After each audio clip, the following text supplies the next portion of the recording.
incredibly rude. This is part 2. Apologies for all of you who were here previously. I can only assume, for any of you who have just joined, we're just coming back from technical difficulties there, I can only assume that was one of two things. Either the music industry just tried to shut us down, had Ed Sheeran coming in, hacking my stream, or somehow there's been an anti-noodle shutdown system that's been put in place, because as soon as I had that little guitar noodle at the end of arpeggios there, and it's like everything's shut down. So let's see. I will take that as a sign from the universe. At least we did make it all the way up with arpeggios, but now we've had to deal with some technical difficulties. Hopefully you out there have worked your way back down, so then we can just go straight into blue notes. I think first, let me grab my guitar. Actually, let's just fire the jingle and I'll see if I can get my guitar on by the time we're done jingling. Blue notes, I'm talking about blue notes. We're talking about blue notes. You're talking about blue notes.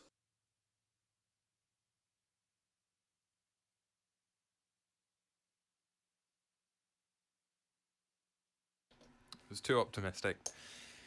Not enough time, not enough jingling, but here we are. We've made it. So, what are blue notes? I'm slightly thrown off by all of that. Don't noodle again, because I'll shut down. Okay, so blue notes are the notes in between. They are what you could think of as the wrong notes if you're then learning the major scale. And in fact, let's take a trip back to part 1, so then we can just refresh, and anybody who has just joined, the blue notes, if we were to look at just the normal major scale, which would look like this on the screen now, blue notes are these ones in between. So then I've got a bit of an itchy mustache there, sorry. The trials and tribulations of having a mustache. So blue notes are then what add all your weird characteristics and feel, get that kind of jazzy, bluesy feel with, for example, like a flattened third, a flattened fifth, a flattened seventh. You get some exotic sounds with a flattened sixth, or just some really... It's nice. Once you think of it as, you'd bend notes, so you're dipping into the blue notes anywhere. So what I found is areas in which I would like to just naturally add in a bend. This can be an area for a blue note, or really how I find myself using them. And then if you know where you're about to land, for example, if you know you're sort of in the relative minor, so you're coming back to that 6, that's your home. So then that flattened 6 leading up to it is just a nice way to then to get back into it. And then if you're just in that major scale, then the flattened 7th, you get then a flattened 7th, a 7th, and then a 1. So you get this nice little extra build up into it. That's very nice. So let us try to continue on. I saw a bit of a flicker of the camera there. We'll see if Ed Sheeran's hacking his way back in or not, but let's try to do this, if nothing else, to not let Ed Sheeran stop us. Right, so again, check out guitarbasedmusictheory.com for PDFs of the stuff, so you can get it all zoomed in, you can get up close and personal with it, you can print it out, you can see it a lot clearer than here. But as we go through it, like we did with arpeggios, as much as Ed hated it, we'll have it up on screen so we can see it there. But just from a high level, just where are they? Let's have a quick look in just all of these shapes. So again, you just get these shapes in and it's all very easy, and you start realizing that you can just think of these little 3-note clusters that stack on top of each other. So then if you know which cluster gets a blue note, then it's just a quicker way to shake your hands, a quicker way to recall this information. So you get a flat 2, you get a flat 3, the 4 and the 3 are right next to each other, so you don't have a flat 4 because that is a 3, so then you'd have a flat 5, you have that flat 6 that I mentioned, and then the flat 7 that I mentioned also. So how do we practice these? Well, just similar to how we did. Just saw some people join back in. Welcome back, everybody. Sorry for the technical difficulties. Ed Sheeran hacked in and tried to stop me from sharing all this information.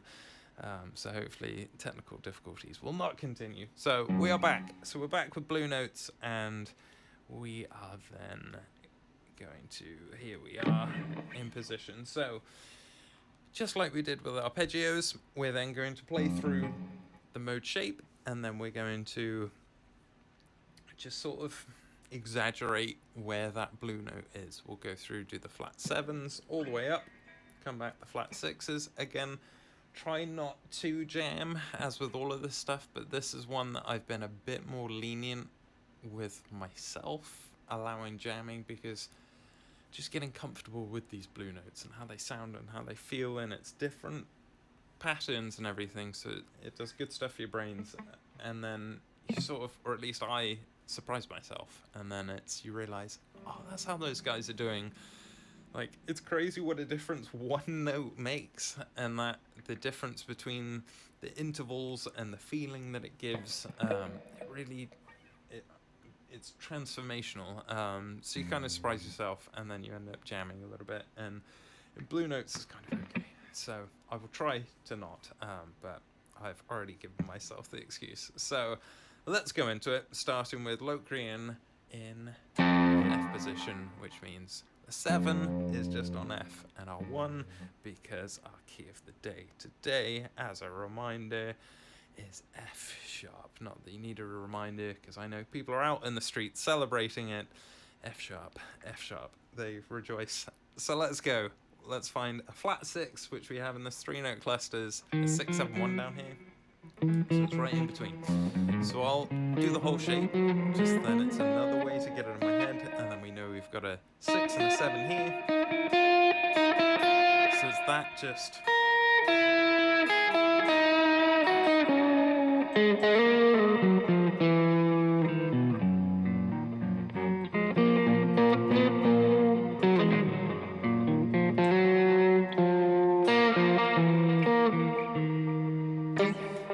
So there's that little extra feeling that you can throw in. So that's where it is in Locrian.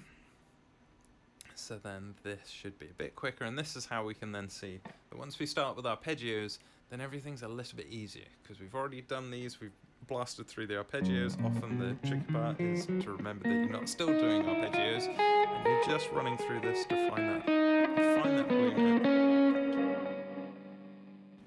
Excuse me.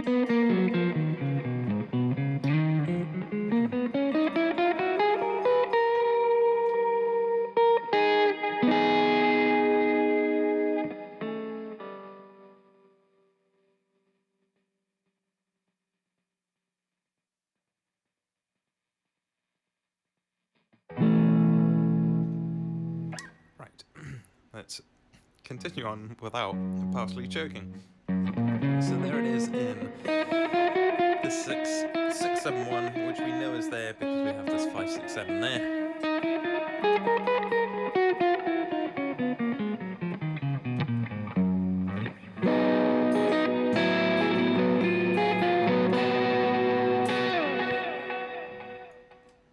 Into Dorian we go. So we have a 5, 6, 7 here, so that means we've got a low.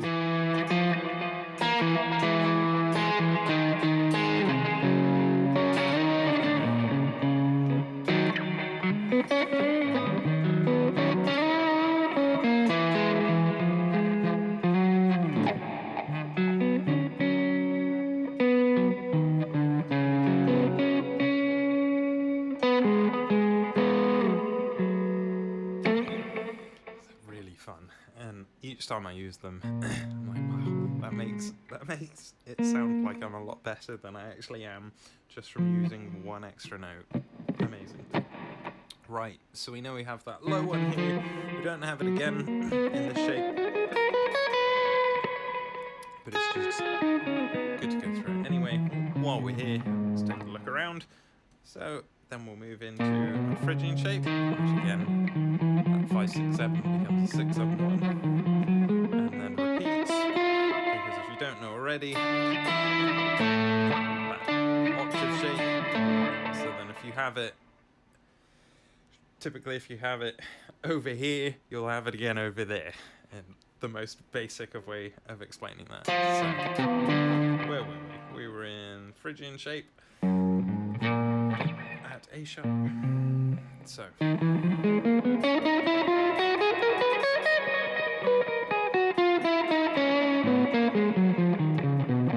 missed it there.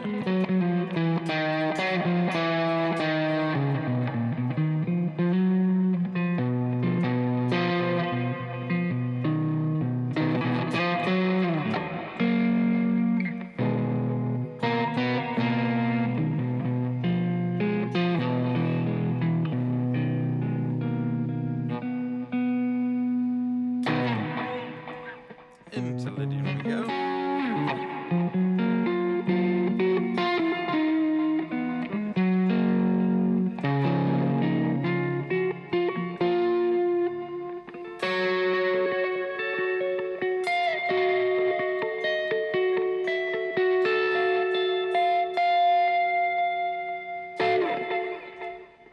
Into Mixolydian.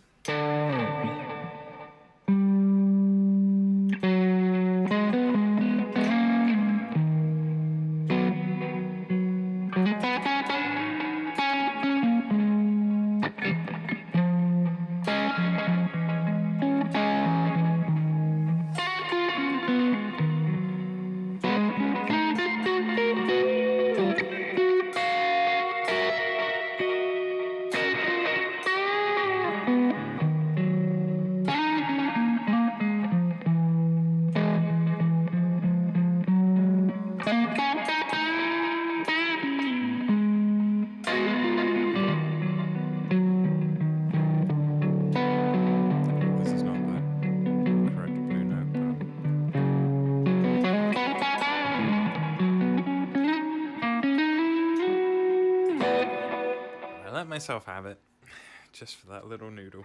So you can see how it's both very, it unlocks some stuff, but it also, for me at least, it's hard not to become a stereotype with some of this. Like you hear these little motifs, I think that's the right word, that suddenly like, oh, that's that sort of like, that's that thing that they do in that sort of music or whatever. But again, just really nice to know, just to go these areas. So then, truthfully, if you hit what previously you would think is a wrong note, rather than having that, oh no, I'm off the path. I know where I'm here. I know where I am now, and I know I've put myself in a weird spot now, but I know how to recover from this, and I know what to do with it. And this isn't the first time I've been out here, and I'm suddenly looking around perplexed. So it's just kind of good to go in those uncomfortable zones. So Aeolian, we have it right at the top, and then here as well on our D string.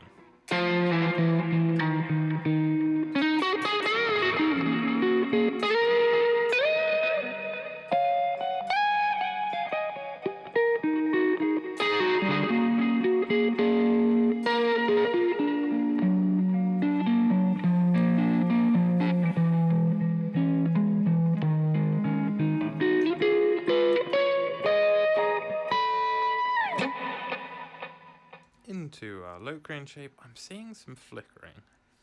Bear with me for just a second and let me see if I can stop the flicker on this camera.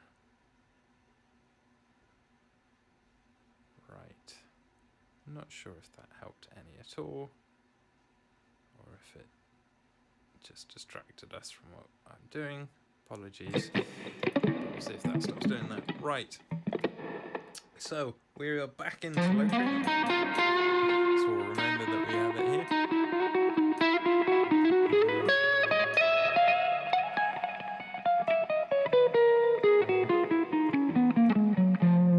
Which means then we can go into... Oh, I didn't stop the flicker.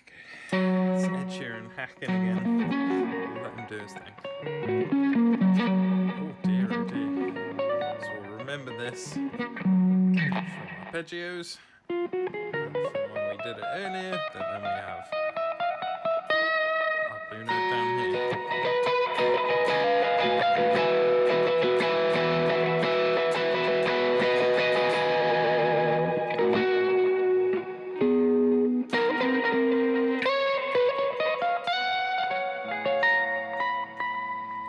Up into Dorian we go. And we can remember that we had it.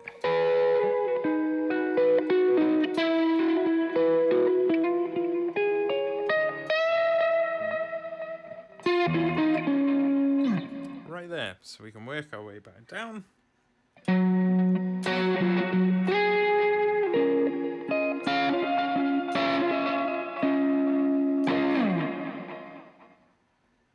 Into low cream we go.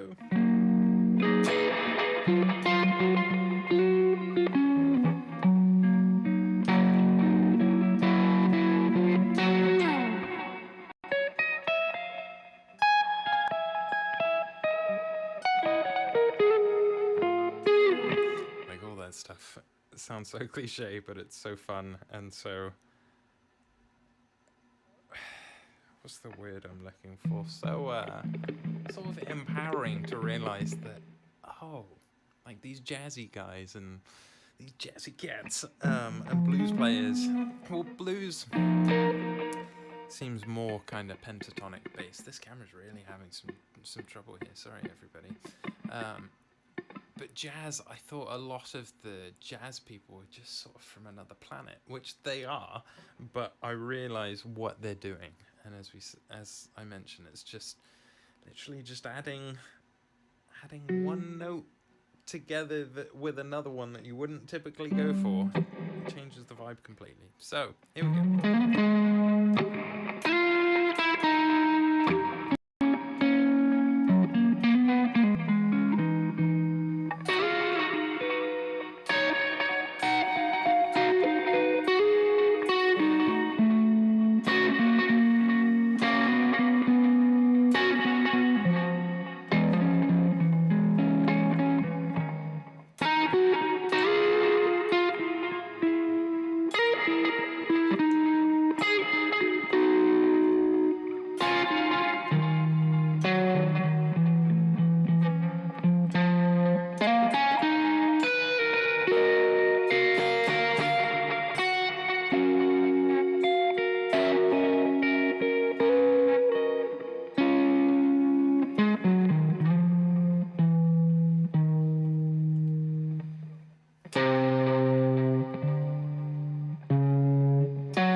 So that is a flat 7. So let's go back through and let's find our flat 6. We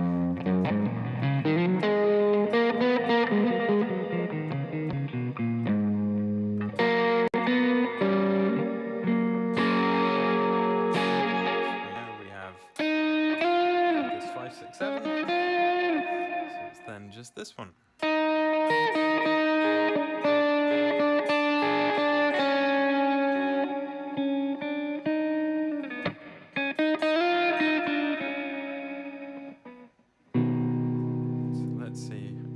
Shows up across the fretboard, and now we can use that.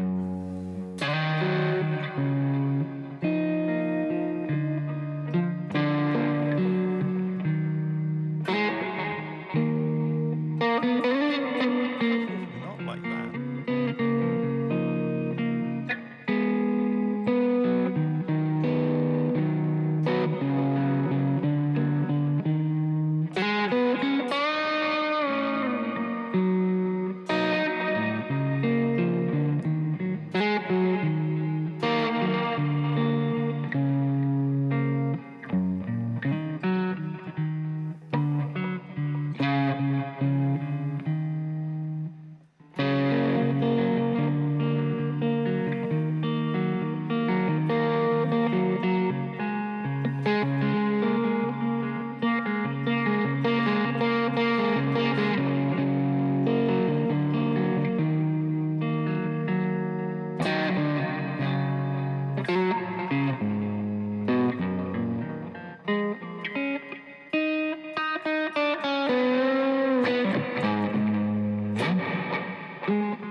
Lydian.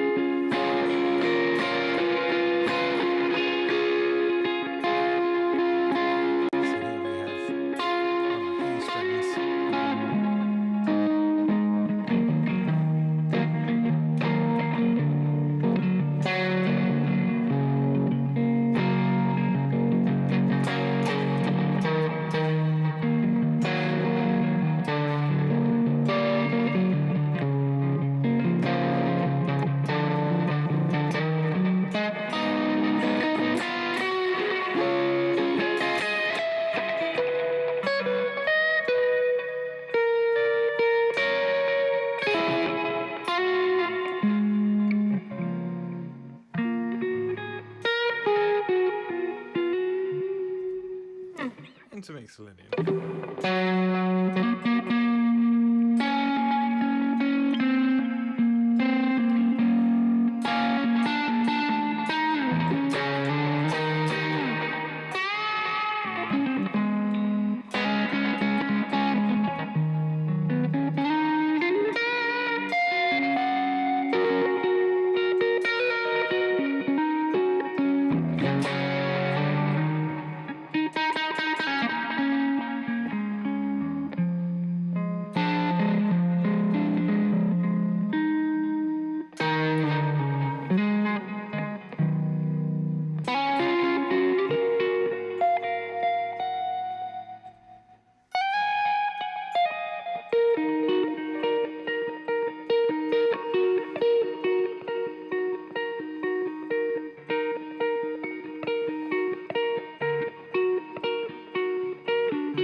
Learned something new together there.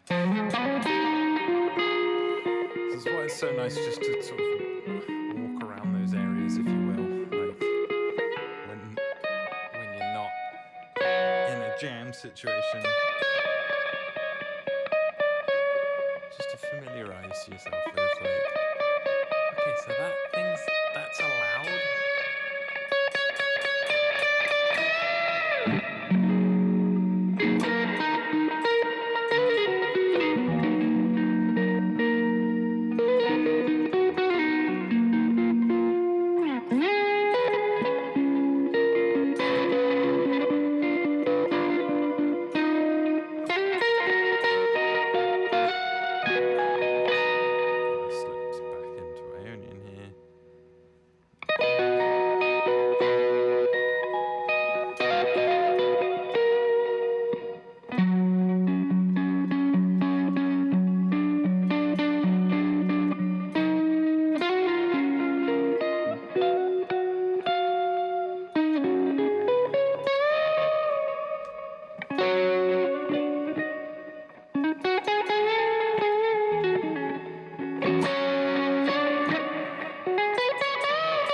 So there's our flat 6. So let's quickly work our way back down.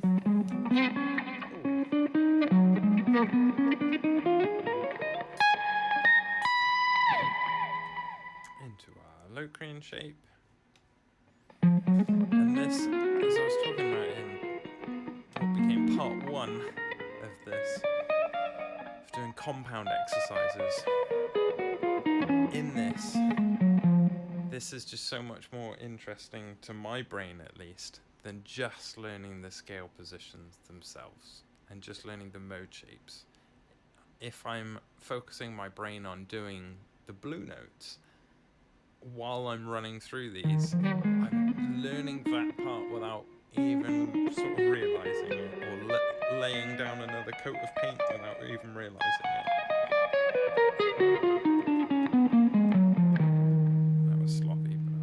Allow it for the sake of time.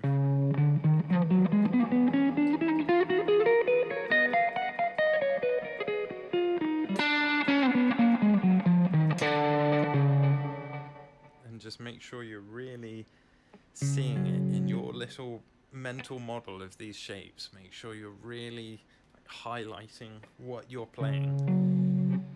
And it really, really will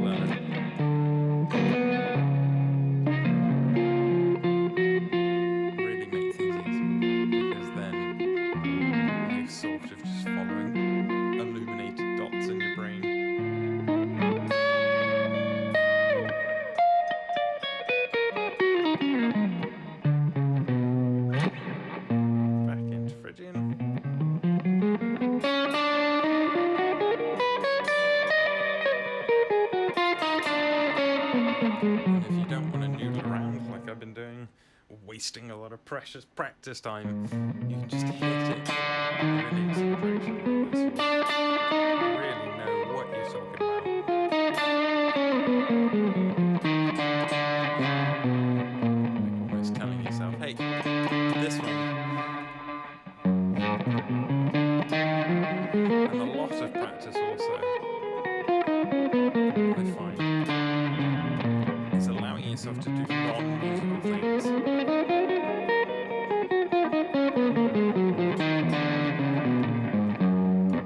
Just allowing yourself the freedom to sound bad and do weird things, all in the pursuit of getting better.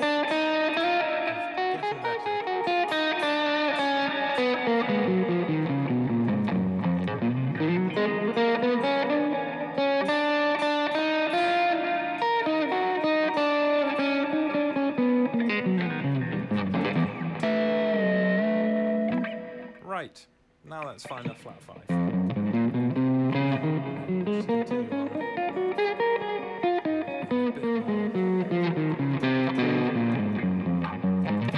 Quicker.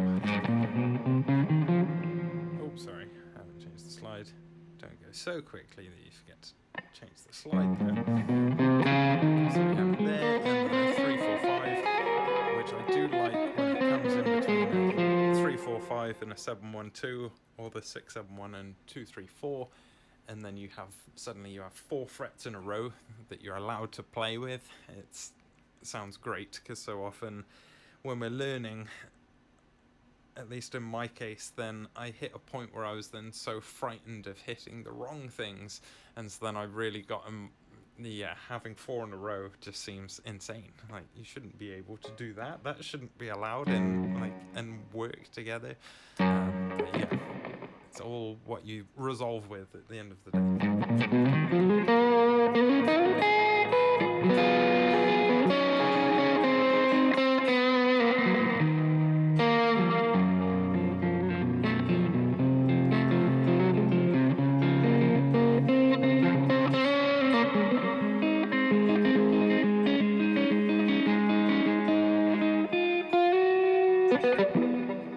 There it is in Ionian, so let's go on up to Dorian.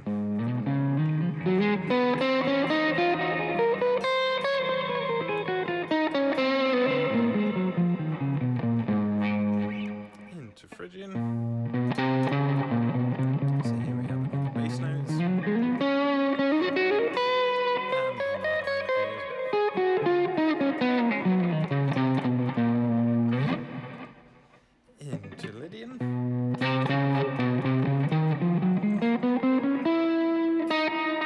Don't know why I put that flat 7 in there, because that is not what we're doing right now.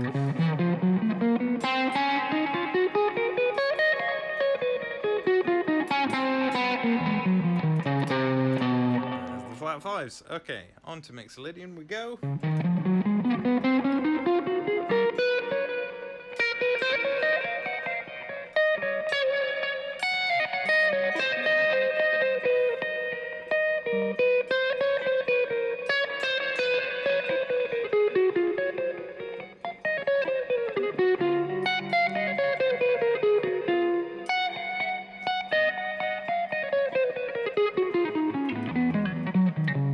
That's interesting.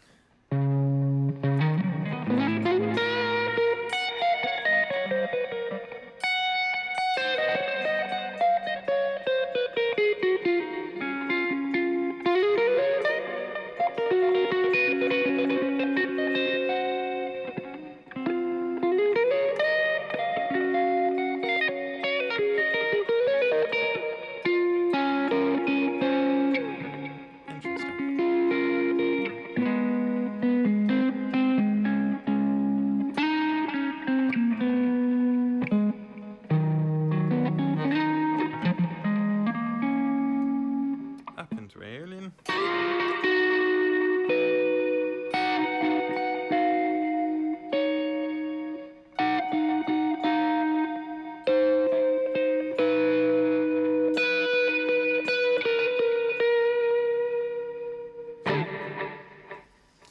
Back into Locrian.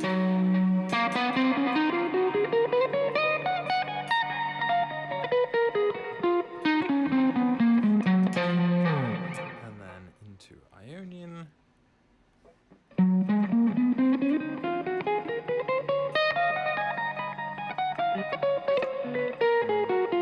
Fingers got left, jammed up there.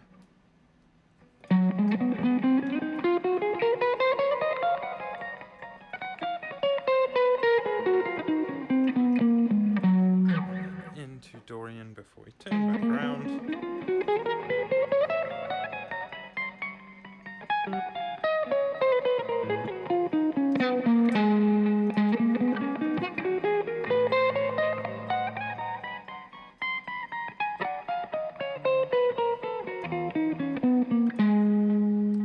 Stuff is really good. I used to think this was it is very tedious and monotonous, but it's also, you can do this stuff no matter how you're feeling. Sometimes you're just not feeling creative, not feeling like learning a song, or don't really know what to do, but it would be nice to get better at it.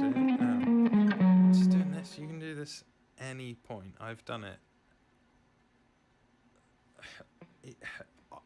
on days when I feel like it becomes a meditation of sorts. On days when you think, oh, I just can't be bothered to do it. Those are the days when you almost need to do it, and it can take hold of your brain in such a lovely way and just forces you to be so present at that moment, just thinking about that no matter what else is going on, you can just force your brain to like, yeah, you want to think of that? Well, think of this, brain.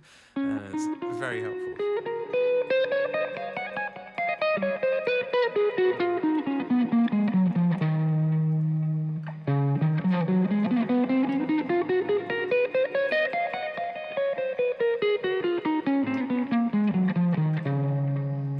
Back into Lydian we go.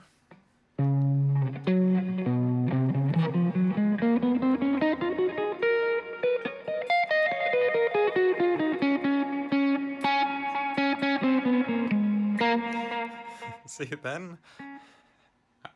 I know nobody probably realises what just happened then, but my finger just got stuck there for a little bit, and then I just turned it into a little jig. It's so strange, these little quirks in your brain. And that was because I know that that's a 3-4-5. So my brain didn't want to do 4 in a row. So it's really good to just, when you encounter areas like that, just be like, hey, hang on, brain. Let's iron that one.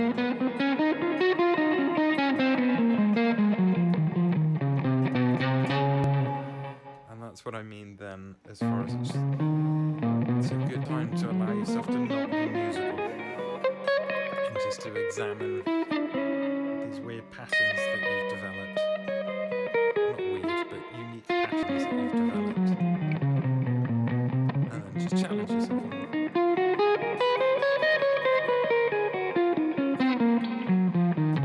Allow that, because don't go on all night listening to me just hit frets incorrectly. Know that I'm not satisfied with that. Okay, back into Ionian. Hot in.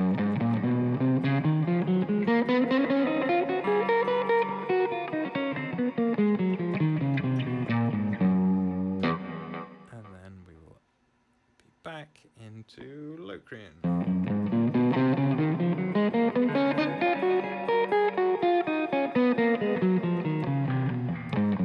And again, this is another area where you can absolutely turn it into a good metronome practice or something. What I find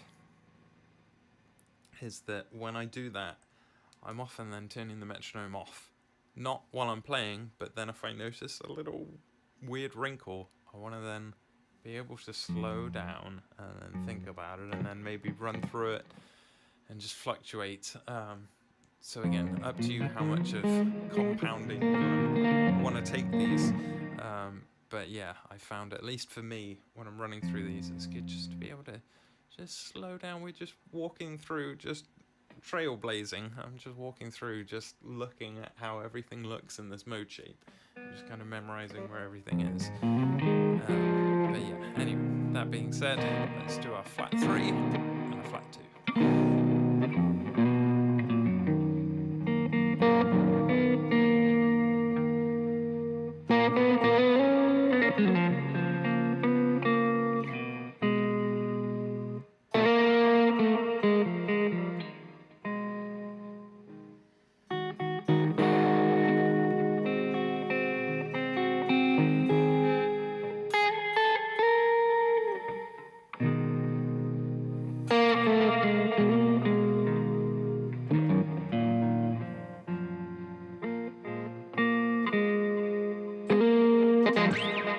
Smooth, almost makes me feel like I'm smoking a cigarette in an old black and white movie or something. It just has a cool, elegant class. I'm not saying smoking cigarettes is cool, everybody.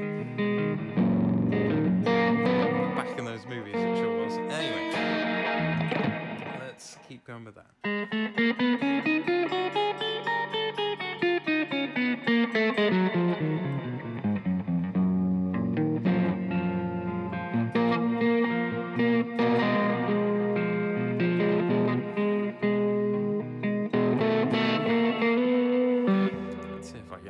get out of Locrian. Come on. Into Union we go.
Locrian.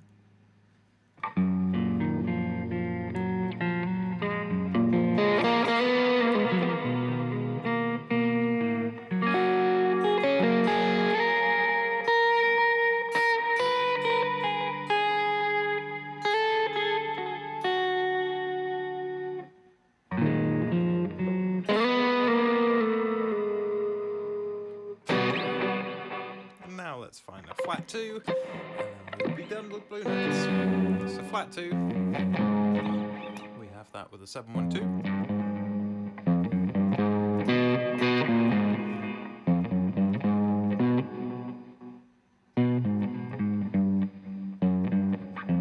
It's like a Nirvana tune.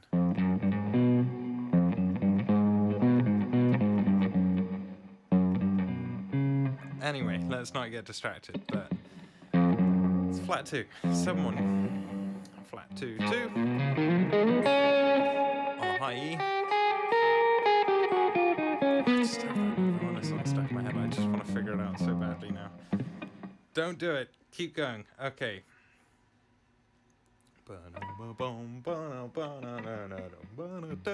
Right. It's so tricky to get past it there. Okay, let's blast out of here. So we have a flat 2 there. And then down here in Nirvana land as well. Let's get out of there. So, in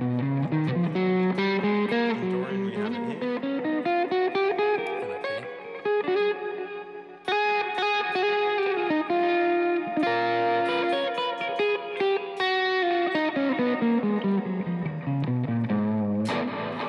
Right.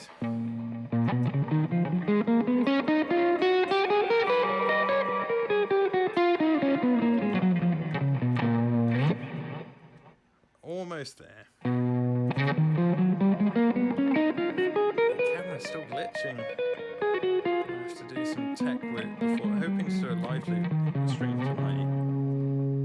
Gonna have to do some work on glitchy camera there. What are you doing?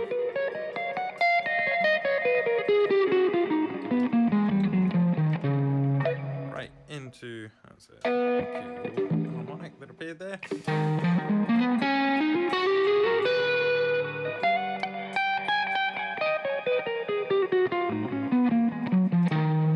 Back into Locrian.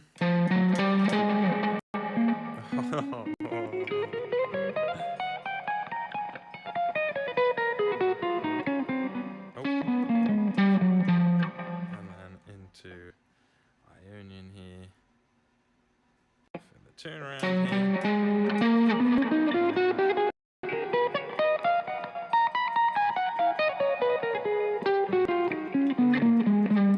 And so for my brain at least, I feel like if I told myself to play through all the modes 5 times up and down the fretboard, I would not be interested. But tricked me to chase around some blue notes as from chasing a ball around the particles, and then I'll do it.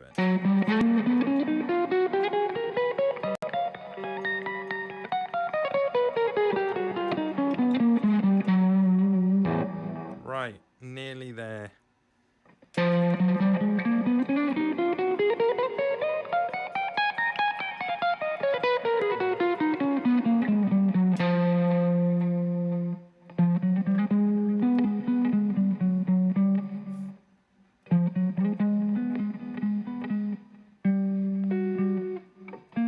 I can't. I'm going to waste too much time. Very tempting. Later on, I'm definitely going to noodle around with that. Okay. Where are we? Flat. See? Stretch myself. Flat 2s. Here we go.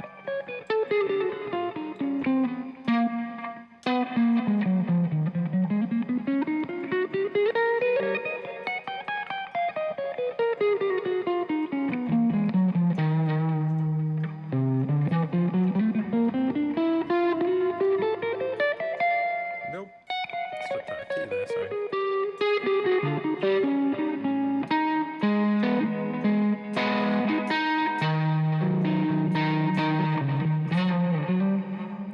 Let's start that one again. There we go.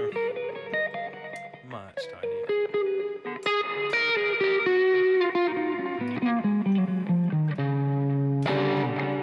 Back into Lydian.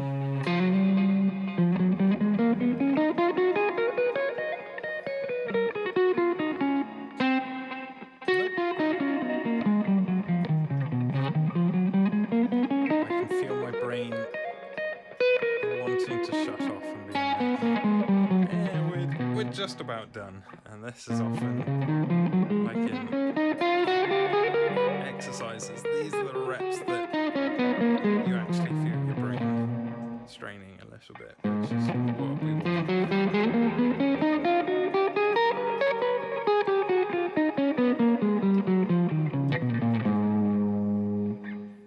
Oh, wrong way, sorry.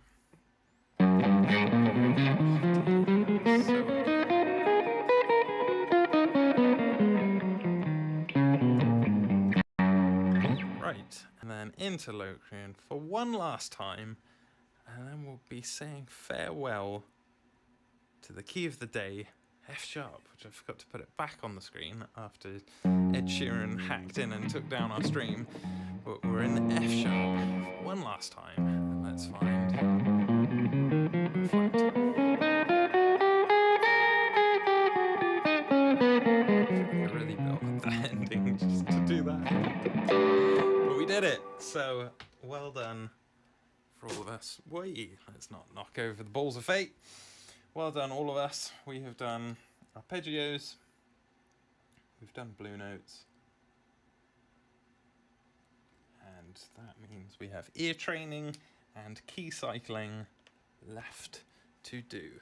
I have just noticed the time, and just take a short break so we can start thawing out the puppy's food, and then we'll get all this stuff done, and then we'll be done, and then we can feed the puppy, and life will be grand. So I will be back as quickly as possible, and let's knock out ear training and key cycling. We will see you in just a short while.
And we're back, and Lucy's food is thawing.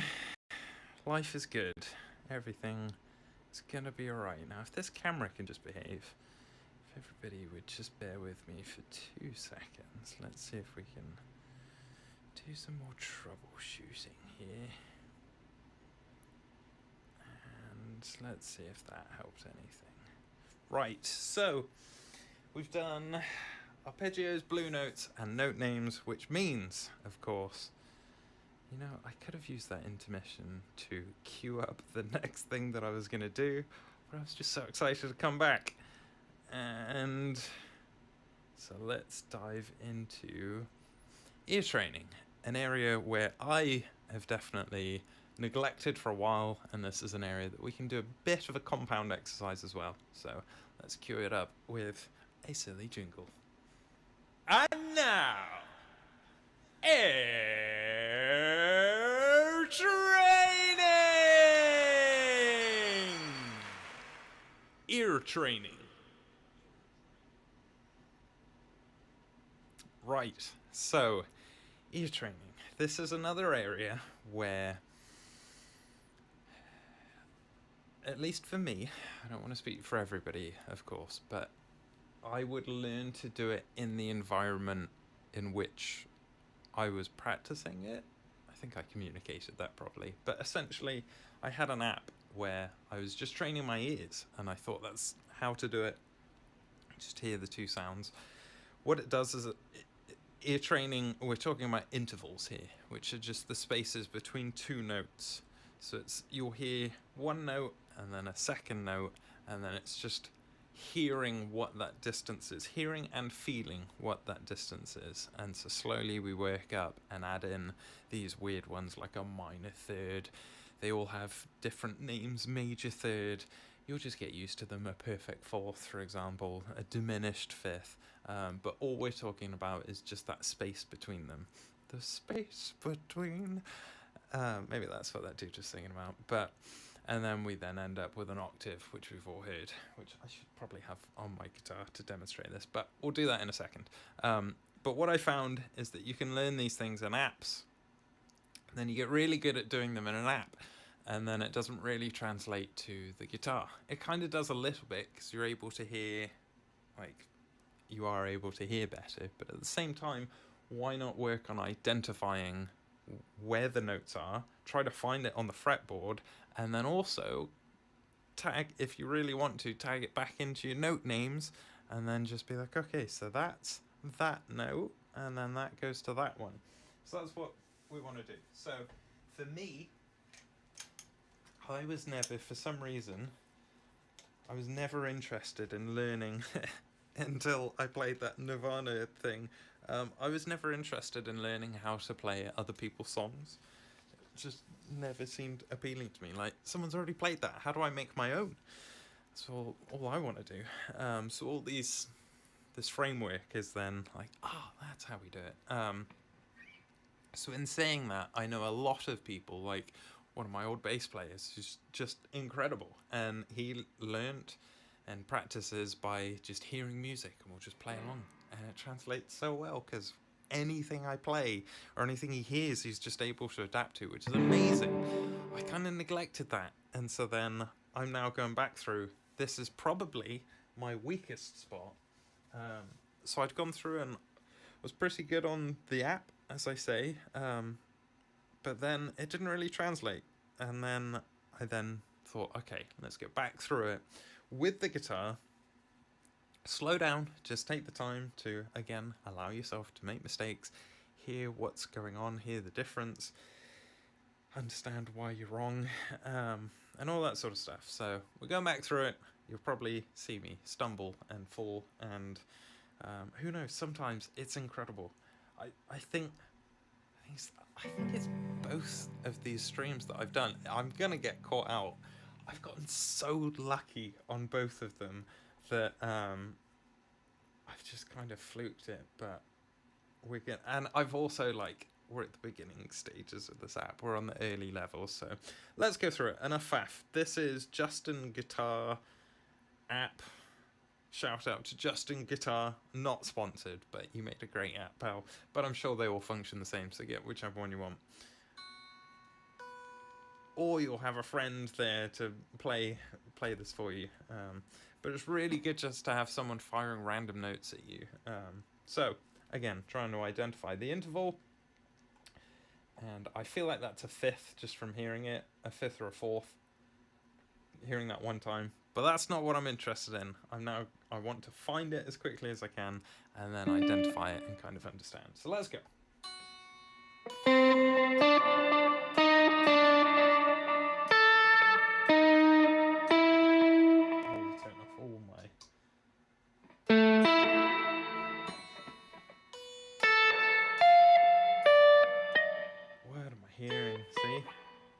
Great, this is real.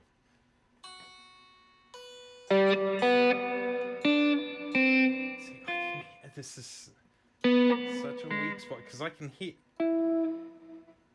It's so silly because you know it, and then once you play it, it's like, of course it's that.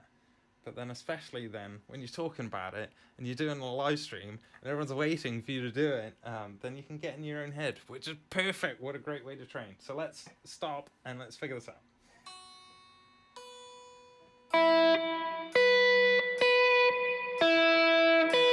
And it was a fifth. That's not right. It ends on that.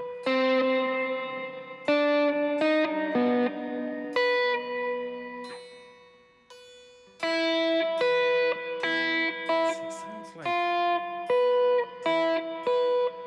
like it's an open string, but is it? That's not. It is the fourth, right? It's the fourth. Let's try it. Locking it in, it's a fourth. And then if we want to just test ourselves, we're going to a B. We know that this is the E, the F, and then the key of the day, F sharp. So that seems awfully convenient that Justin queued up the key of the day into the fourth, which is hopefully a B. Let's give it a test. Oh, there we go. Okay. It sounded like that ended on that again. Was that what was happening? It is. So that, we know, so when we're on EADG, we have like a little step here. Once we go to the B, by step, I mean an octave. I should fully explain myself. I mean, in an octave, you skip a string and skip a fret, and you've got an octave. But then once you get to the B string, you have a little extra bit in there. So we've got an octave, but it feels slightly different because we're doing an extra fret because we're crossing over the threshold into the B string. So let's make sure. An octave. I'm still not certain though. Octave. Here we go. Oh, okay, that sounds like something ugly. Like, I'm so far off. See, sometimes you just, and when you do this frequently, I need to do this more often. Oh, I totally forgot where I was. But you get quicker at identifying. Just you get a vibe of like, oh, right here. But on that one, I got lost and then stopped relying on any intuition and then started waffling. Let's go.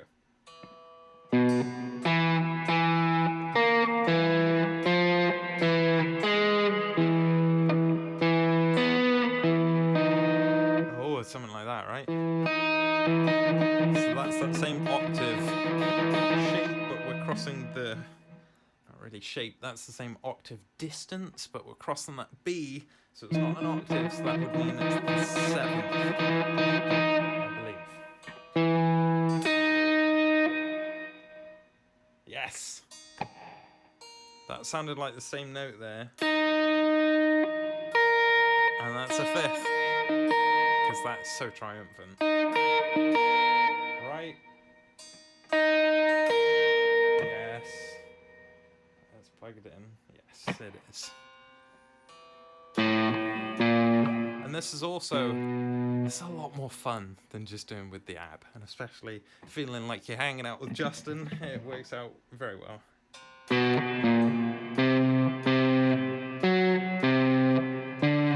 what's that? It sounded like a C at the beginning.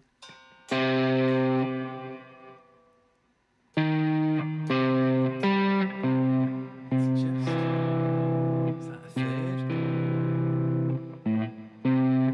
It's amazing how you really like, that fifth is so triumphant and that third is so...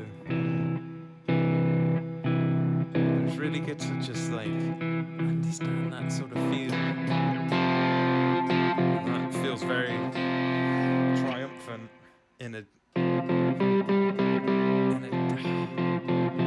Anyway, 5 feels very like victorious to me. 4 feels very like...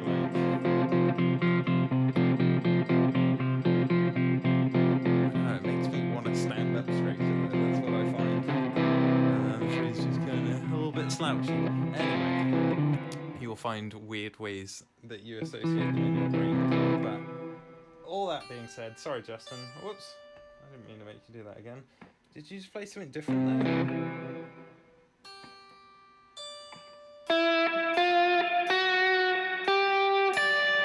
Did you just play another fifth? Why'd that happen? Right. Oof, that sounds nice and ugly. That was a third a moment ago. I don't know. Why'd you change, Justin? That sounds like it could be a third again, though. Let's see.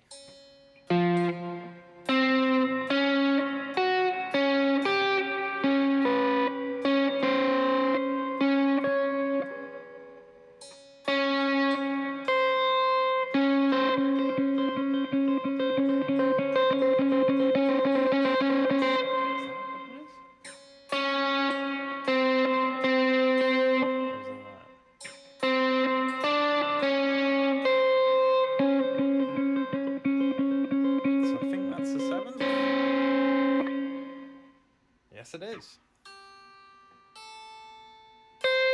So that feels very close together.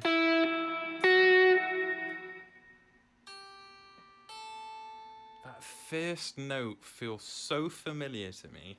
Oh! Is that really it?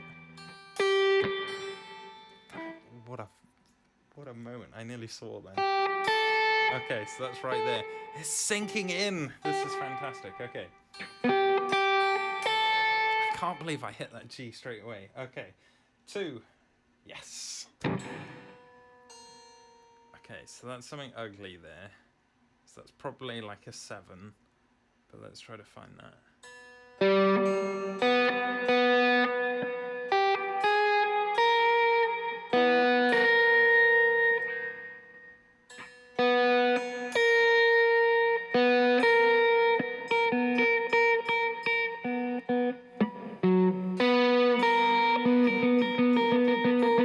That is another 7th. Yes, it is. That feels right next to it. I got that first time again, I think. I think it's that. It's 2. Yes, it is. I overthought that. No. Got too confident. No. Oh, that's what I get.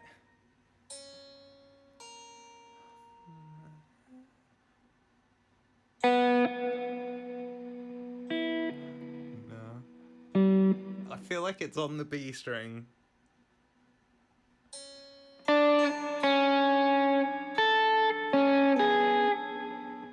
think it's that, which is a C sharp. Oh, I forgot what the second one was.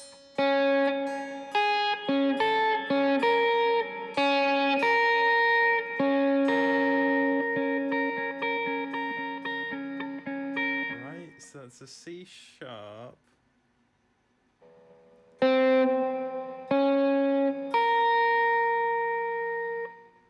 an A sharp, right? So would make that a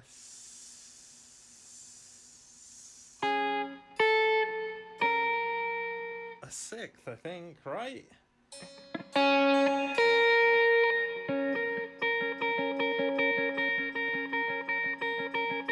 think that's a sixth. Because that would then make that C sharp.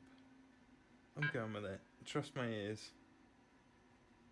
Yes! 10 out of 10. Amazing. Victorious. Okay, next lesson next time, Justin. One at a time. Okay, amazing. Another one complete. That is very rewarding, and that is truthfully an area that I've really neglected, and so it does feel great when you do something that you kind of tell yourself that you can't do. So, hooray. Right. And now, let's go for a round of key cycling. Once we check it off our to-do list. So this is now where I encourage the most mistakes. Well, actually, hang on. Let's, rather than encouraging mistakes, let's encourage playing the jingle first. So let's get into a bit of key cycling. Keep cycling, keep cycling, keep cycling. Key cycling.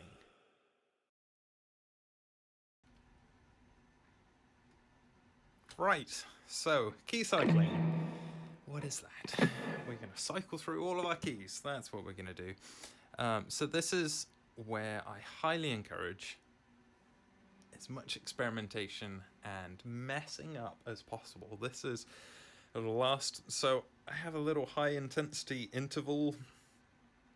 I was trying to see if I could do a shout out to them. I always think of this on the spot and then can't find. Justin at least puts his name on the top of it. Whoever these guys are, you made a great app, but I can't tell anyone about it. But it's a high intensity interval training, like workout trainer, that I then set 12 reps of 2 minutes with a 15-second break in between them. So then we'll play each key for 2 minutes, and then in 15 seconds you have a moment to panic, collect yourself, try to then not drop the little whiteboard pen as you cross that one off, and then think of which one to do next. Where you're sat, you'll just have to hope that I say which key is next a little bit quicker than I sometimes do. Just shout right as it starts, G.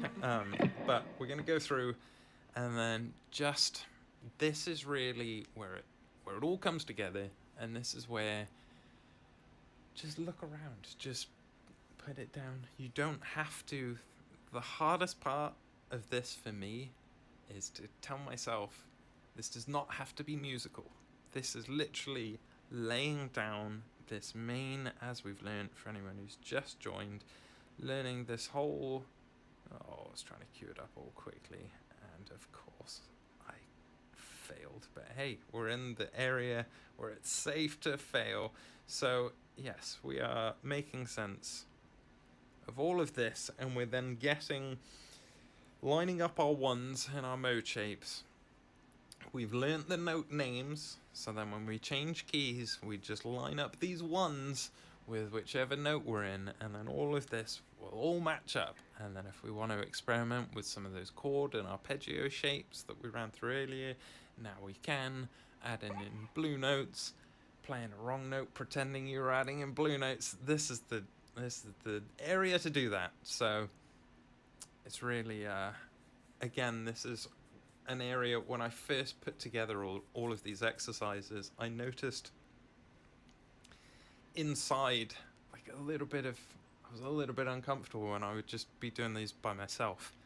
I was like, what's going on? Like, why am I intimidated by that?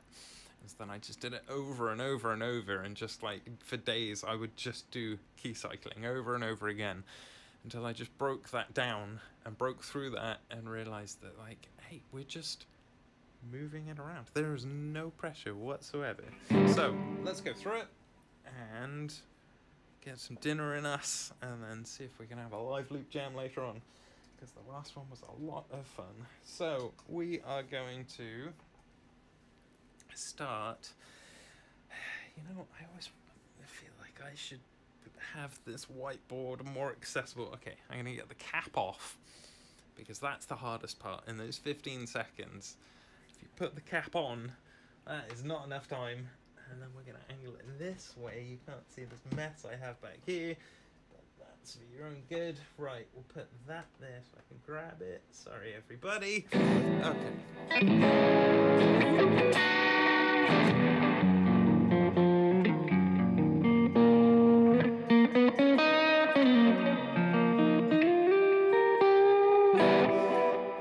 So let's start with the key of the day, since we've just been in that, and let's get our 2 minutes going. I don't know how loud this is going to be. Hopefully it's not obnoxiously loud. I will save it if it is.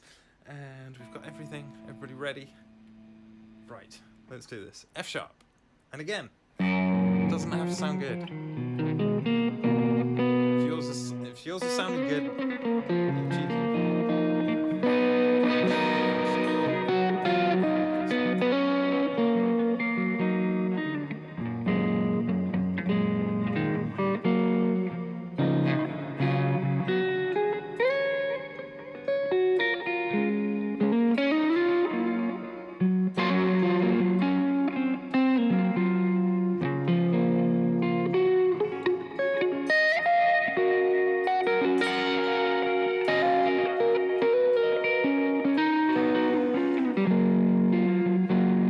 Some degree of truth though, actually. So if you aren't ever making mistakes in whatever you're doing, you're not challenging yourself.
F sharp done. Let's go to A sharp. Didn't drop the pen. There's our A sharp, so that's our one. So that will mean we've got mixolydian in our F position.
A sharp is done.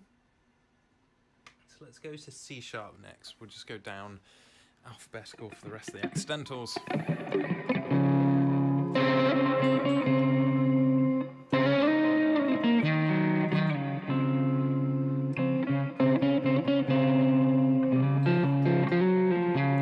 I identified this C sharp here really quickly.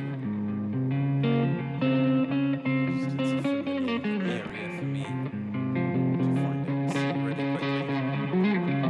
Which means that we've got this Lydian shape here. That gives us Phrygian.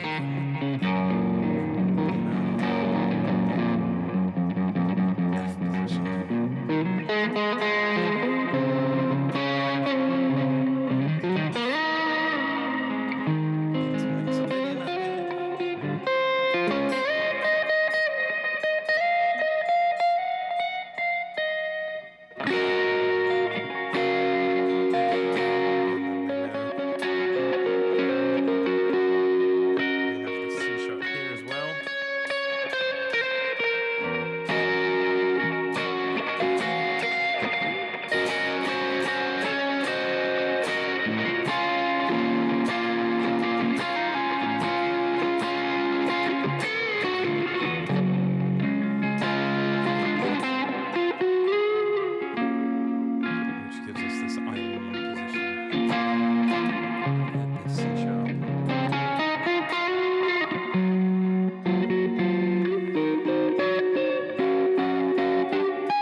C sharp, done.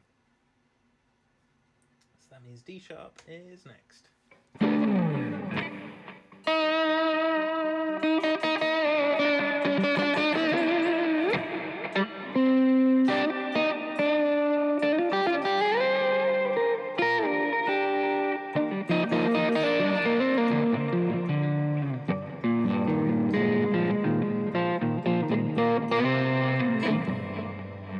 Gives us Dorian.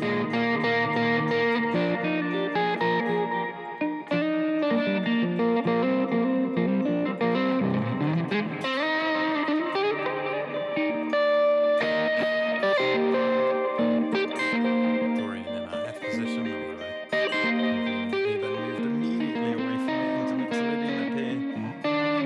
Let's move back into Dorian. Dorian in F position here.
So next up we will do G sharp and we'll be done with the accidentals.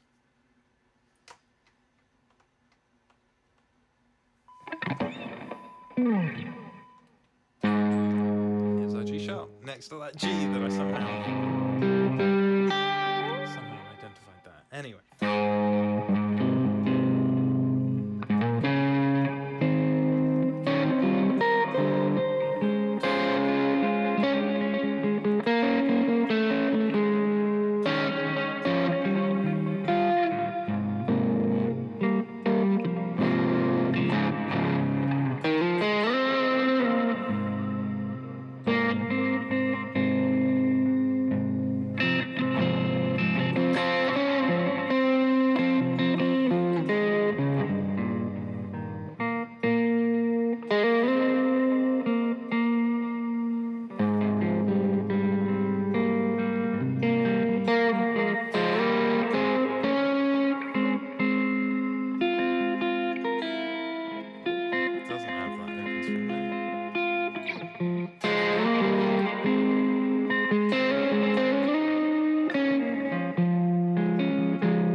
finish strongly. Let's go to E, sorry.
Right, E is done.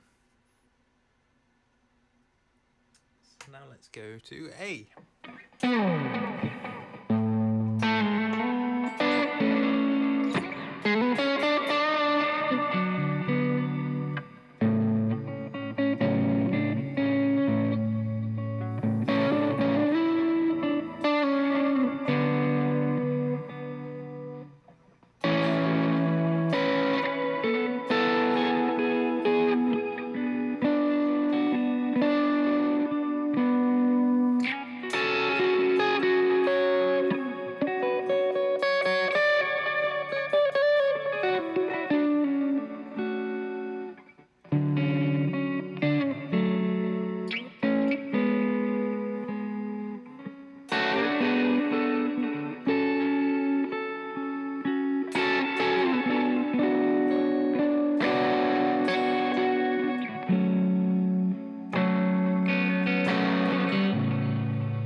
Definitely got a little noodly lost in that one. Let's go for, sorry, F. So sorry.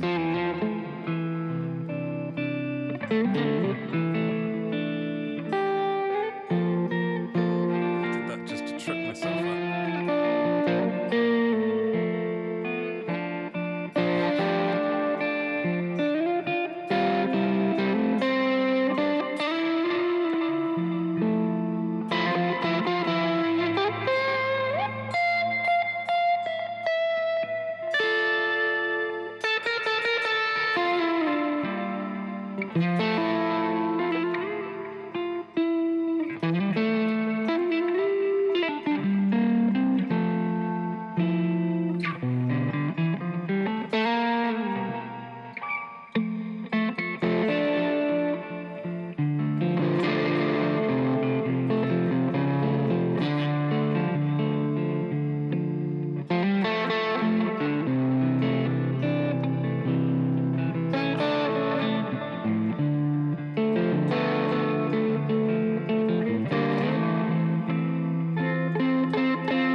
to C.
Sorry, C's done. Let's do. I got very carried away. Let's do D. Lost a few seconds on that one.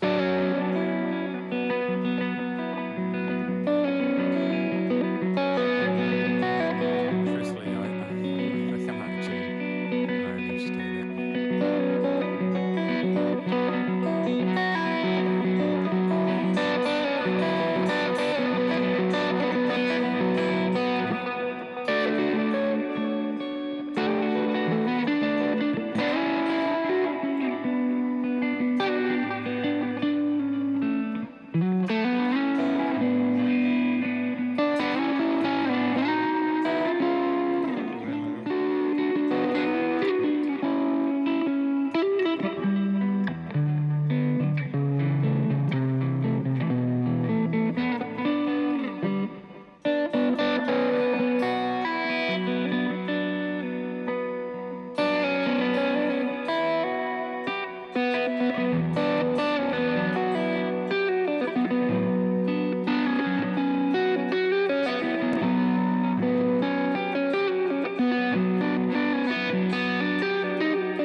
D's done, let's do B, and then we'll end with G.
So let's end on G, which is E minor. So a lot of us might just naturally might naturally gravitate towards this key anyway.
Right, we've done it. We've done our exercises for the day. It's the most important part of all, which I nearly forgot to do, is check the last piece off the to-do list. Excellent, so we have done it. So, running through that every day. As I say, it's hard to do it in just one chunk, apart from on the weekends right now, but the more you can add that into your day, it will propel you forward a lot quicker than so many things. I feel like I wasted just years, and then in the last just even 6 months of doing this frequently, let alone the last year or so, geez, it can really make a big difference. So really appreciate you being here. If you want to get any of those PDFs that I mentioned, check out guitarbasedmusictheory.com. There's also a PDF there, if you didn't hear earlier. There's a video where I break all of this down using some of the diagrams and graphics that I showed earlier, just breaking it down into the way that I think about it. I'll play the video here at the end, just in case you want to watch it, but you can go there just in case you want to come back to it, or like I say, grab those PDFs. If you want any private lessons or anything to do it remotely, give me a shout. There's a contact form there. I'd love to be any part of anyone's musical journey, and just to let everybody know that it's a lot easier and more fun than a lot of people have you believe. But so much of it is just understanding how you learn, and then just the challenge of learning in itself, which is a really fun one. But appreciate you being here. If you're not following me, please do. We've got more music streams where I then am sort of sharing my knowledge as best I can, but also what I think is kind of the real fun is the live looping streams, where with all of this stuff,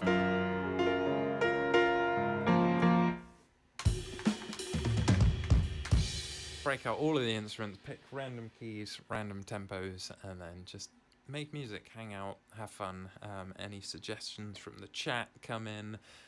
So it's just kind of an extension of this, but a way to see it in practice. And we get to make some pretty cool stuff. So I hope you'll join for some of those, and yeah, also do some sound baths as well if you're into that sort of stuff. Life can be pretty intense, so just laying there getting some literal good vibrations over you is a wondrous thing. So follow along for all that sort of stuff. I'm going to get out of here, get some food in me, and then I'll be on live later.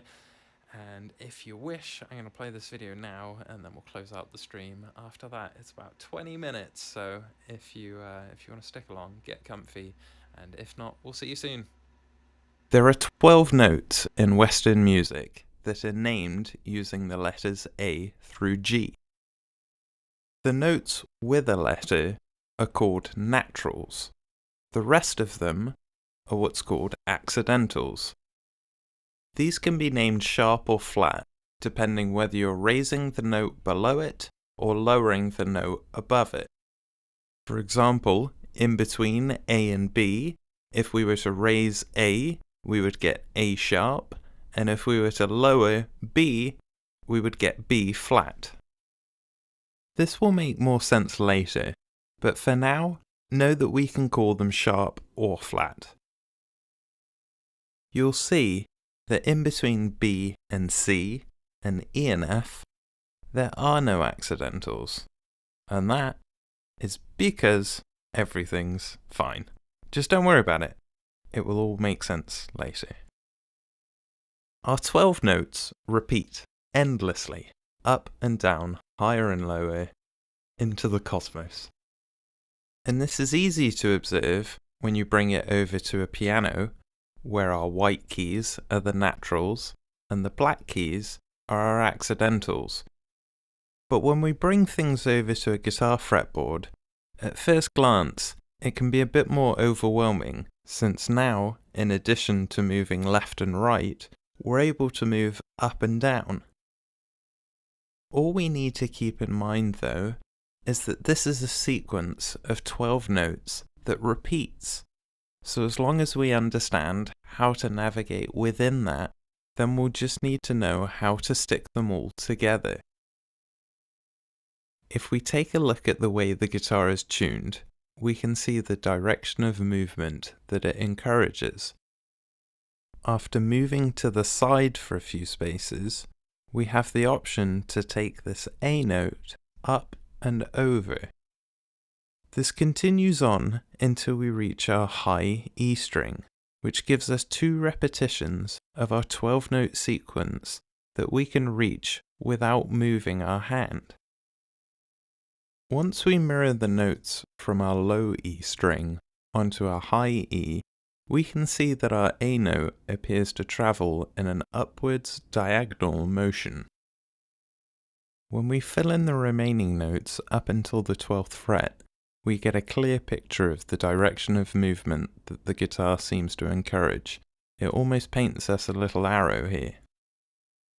Then, as we know from earlier, once we hit 12 spaces, everything repeats. Now that we understand our fretboard's layout, let's simplify it by applying patterns to figure out which notes go with which keys and how to build chords from them. We can find everything we need by using the major scale. We can build this using a formula of tones and semitones. We can imagine tones are 2 spaces and semitones are 1. You might hear these referred to as whole notes instead of tones and half notes instead of semitones. As we've seen, once we reach a total of 12 spaces, the sequence then repeats. We can reference these tones and semitones numerically using numbers 1 through 7. These can be written using Roman numerals so we can denote a difference between those with capital letters and those with lowercase. We'll explore that further later. Our numbers 1 through 7 are called scale positions. In between these scale positions are what are called blue notes. We can think of these as optional ingredients that can change the mood and colour of a key. These are what give jazz and blues their distinct character and feel, which is typically done by adding in a flattened 3rd, 5th, or 7th. Exotic, fancy scales are built by either including blue notes or replacing normal scale positions with them, so rather than learning a variety of scales with no framework to stick them to, if we understand the framework, then we can easily make small, conscious adjustments to unlock them all at any time. So let's see how we can apply this in practice. Imagine as if we're building a stamp, and we'll leave it just as it is with the regular major scale. All we'll need to do is make sure that the 1 in our stamp is lined up with whichever note we want to be in the key of. When we line up the 1 with A, we can see the notes in the A major scale, or in the key of A, and these are A, B, C sharp, D, E, F sharp, and G sharp. We can then simply move the same shape along to B to find that we have B, C sharp, D sharp, E, F sharp, G sharp, and A sharp in the key of B. And finally, if we move it down into C, we find that we have all natural notes here, or as we know, all the white keys on the piano. We also know our major scale positions repeat. Often the scale positions in the second cycle extend past 7, so you may hear people use 9ths, 10ths, and 11ths. They're still talking about 2s, 3s, and 4s. They're just making it clear which ones they are. As you can imagine, if we were to build a stamp to go across the entire fretboard, we could, but it would be a bit overwhelming at first. So let's simplify it and separate it into pieces. Each scale position has its own chord that can be found using a simple 3-note formula. These will be called major, minor, or diminished. Here is where we use our Roman numerals. The capital letters indicate majors, the lowercase are minors, apart from the seventh, which is always a diminished chord, which just means it's a bit weird. Major chords are typically happier, whereas minor chords are associated more with sadness. But context is everything. The note that follows will give new meaning to the previous one. Each chord in the key has a unique energy and emotional resonance. Different combinations or progressions create new dynamics. The diminished seventh, for example, if left unresolved, will leave a feeling of tension and unease. But when we follow it, by moving it up to the first, it makes things feel so warm and comforting, as if you've returned home. You may notice that many songs sound similar. It's because they're all using safe, predictable progressions specifically built into music to create that energy. We can make our first chord by combining the first, third, and fifth notes together. This will make a major chord, and like our scales, this is a framework that can be adjusted to add character. With this formula, we could add the 7 to give this more of a soulful, jazzy feel, or take one of the notes away for more of a rocky power chord. Our second chord is minor, even though it keeps using the same space, and this one is also what's known as the relative minor scale. We can think of it as the emotional opposite of its major counterpart, the dark to the light. Although they share the same notes, their homes feel like they're on opposite sides of the energetic spectrum. Our last mode, from our 7th position, is Locrian. Let's see how this translates to the guitar. To make things easy, let's find C and make that our 1, so we know that we're just looking for the natural notes. We also know from its tuning that we're encouraged to move up in a hand's width block, so instead of going all the way to F on the low E string, let's find it on the A and continue from there. Instead of going all the way to B, we'll move that up to the D string. We can continue this until we complete 2 octaves, and then we can use the high E string to keep the direction flowing and end up with a shape that we can call Ionian. Within this mode, we have all 7 of our chords. We're able to find our 1-3-5s, our 2-4-6s, 3-5-7s, 4-6-1s, 5-7-2s, 6-1-3s, and our 7-2-4s. When we play these notes individually, instead of strumming them together as a full chord, we have what's called an arpeggio. Just like the major scale, this shape works like a stamp, moving side to side, with the one note always telling us which key we're in. Now that we have a shape for Ionian, we can apply what we already know from the major scale to figure out the second, Dorian. We know that every note has a space in between them except for 3 and 4 and 7 and 1.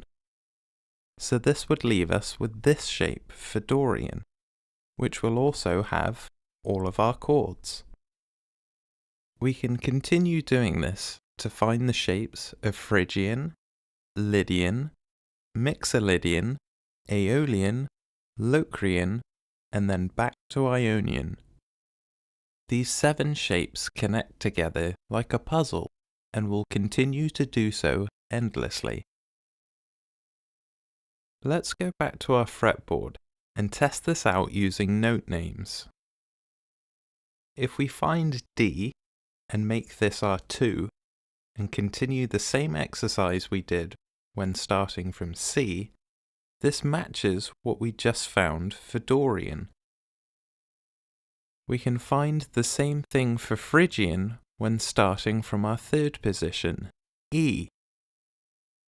Since we're at the 12th fret, we can also play this same shape in our open position. If we continue there from this F and make this our 4th, we'll find our Lydian shape. Mixolydian follows next when starting from G. Then we can find our Aeolian shape at A. If we do the exercise one last time, starting from B, we can see our Locrian shape that connects neatly back into C, Ionian. So all we need to do is learn these 7 shapes and understand how they connect. Then we can find every chord interval and arpeggio in every key anywhere on the fretboard. And we can simplify it even further. Now that we've solved the side-to-side horizontal puzzle, let's solve the up and down vertical one. So if we look at our fretboard, we know from the tuning that something happens with this B note. It looks like this is where we get the angled step that encourages us to move up and over instead of just straight movements up. If we keep this marker and bring in our mode shapes, we can observe a very interesting pattern. Let's start with Ionian and take away the bottom row. We'll let this fall down, but when a row crosses the marker, let's move it over one space. When we do this, we end up with our Lydian shape, which just needs the high E added to continue the movement.